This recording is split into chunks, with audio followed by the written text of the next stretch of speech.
Добрый день, друзья! Вакыт шерифлериныз хайыр олсын. Очень часто мы слышим выражение «умей танцевать под дождем». Ягмур яганда ойнамага быль. Дождь – это ягмур, один из любимейших осадков. Осадки – это яганаклар.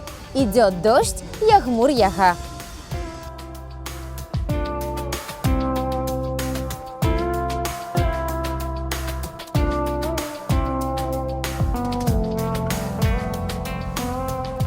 Зонт – это шемсие.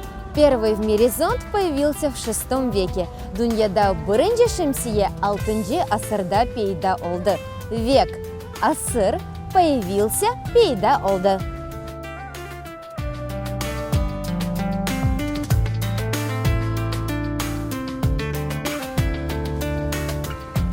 А у вас есть дождевик? Я сізде ягмурлық бармы? В дождливую погоду ягмурлы авада многие любят сидеть дома и пить чай, но не я. Я люблю танцевать под дождем и наступать на лужи. А лужа – это гольчик.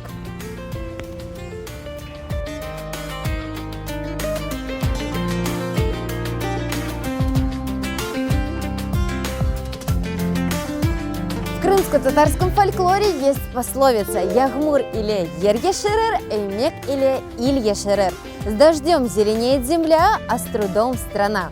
Земля – ер, зеленеть – ешермек, труд – эмек, страна – иль. Изучай, познавай и применяй вместе с Элифбе Корошкенде.